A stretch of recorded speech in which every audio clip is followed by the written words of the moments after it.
Good morning. आज हम देखेंगे व्याख्यान विधि। व्याख्यान विधि को लेक्चर मेथड भी बोलते हैं, और इंग्लिश में लेक्चर मेथड और हिंदी में व्याख्यान विधि। व्याख्यान विधि को भाषण या पद्धति भी कहते हैं।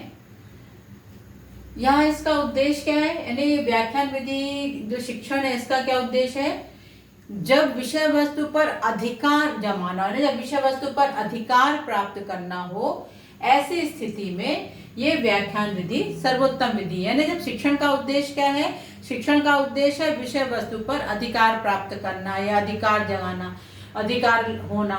तो जब ये शिक्षण का उद्देश्य होगा, इस शिक्षण के उद्देश्य की प्राप्ति व्याख्यान विधि के माध्यम से होगी। तो जब शिक्षण का उद्देश्य विषय पर अधिकार हो, तब उस उद्देश्य की प्राप्ति के लिए व्याख्यान विधि महत्वपूर्ण विधि है। इसके लिए सर्वोत्तम विधि है। अच्छा, इसमें क्या होता है कि इस विधि में शिक्षण का केंद्र बिंदु अध्यापक होता है। व्याख्यान विधि में केंद्र बिंदु अध्यापक होता है, यानी सारा फोकस अध्यापक के ऊपर ही होता है। केंद्र बिंदु अध्यापक होता है, मतलब मुख्य जो पॉइंट है, फोकस बिंदु, वो अध्यापक है, वही सक्रिय रहता है। तो जो व्याख्यान विधि है उसमें शिक्षक ही सक्रिय रहता है। छात्र मूक श्रोता बनकर अध्यापक का व्याख्यान सुनता है, इसलिए अधिकांश समय तक छात्र निष्क्रिय बने रहते हैं। तो इसमें जो मुख्य फोकस है वो किस पर है, शिक्षक के ऊपर। तो शिक्षक क्या करता है, पूरे समय पढ़ाता रहता है, और जो विद्यार्थी है वो केवल सुनते रहते हैं, निष्क्रिय बने रहते हैं। वो मूक श्रोता बन के शिक्षक क्या पढ़ा रहा है बस ये उसको सुनते रहते हैं। जैसे उदाहरण देखिए, मान लीजिए मैं अभी आपको पढ़ा रही हूँ, आप मेरे सामने नहीं है, पर्दे के पीछे हैं, लेकिन ये मान के चले कि आप मेरे सामने बैठे हैं और मैं आपको पढ़ाती चली जा रही हूँ। इसमें आपको कोई अवसर नहीं है कुछ बोलने का, कुछ पूछने का या अपने विचार व्यक्त करने का।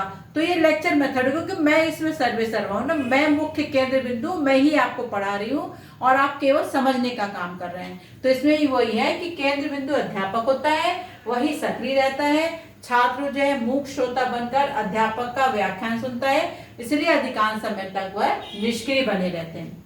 अब इसकी कार्यविधि क्या होती है, इस विधि में अध्यापक को जो पाठ पढ़ाना होता है तो क्या करता है, मान लीजिए कल कुछ पढ़ाना है तो उसके लिए वो अपनी पाठ्य पुस्तक होगा या किसी और साधन से क्या करता है, अपने एक व्याख्यान तैयार करता है, एक लेक्चर तैयार करता है कि कल उसे जो कक्षा में पढ़ाना है।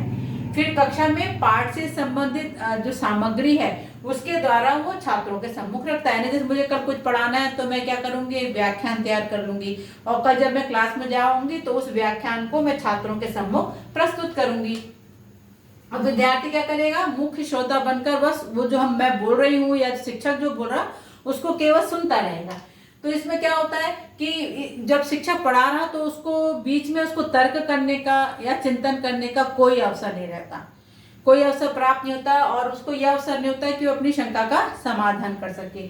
तो इसमें शिक्षक इस बात से उदासीन रहता है कि विद्यार्थियों को क्या समझ में आया या नहीं आया, उनको विषय वस्तु उन्हें ठीक से समझ में आई या नहीं आई, छात्र इसमें रुचि ले रहे हैं या नहीं ले रहे हैं। जनरली देखा जाता है कि शिक्षक जब पढ़ाते हैं छात्र पीछे बैठ के आपस में बात भी करते रहते हैं। तो शिक्षक इस बात से उससे सारोकार नहीं रहता है कि मैं जो कुछ पढ़ा रहा हूँ तो वो छात्र उसमें रुचि ले रहे हैं कि नहीं ले रहे हैं, उनको समझ में आ रहा है कि नहीं आ रहा है। वो तो केवल एक लेक्चर देने का काम कराता है और अपने विषय वस्तु को समाप्त करके चला जाता है। तो इस प्रकार ये विधि जो है एक मार्गी, वन वे मेथड है। वन वे मेथड मतलब केवल एक मार्गी, केवल शिक्षक ही इसमें क्रियाशील है और विद्यार्थी जो है वो निष्क्रिय है, उदासीन है, मूक श्रोता है।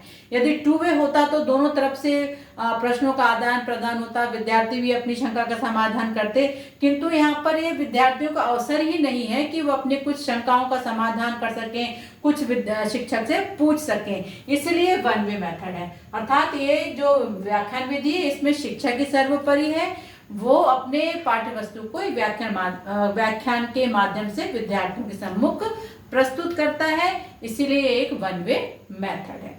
तो आज बस यहीं तक, मिलते हैं अगले वीडियो में। Thank you.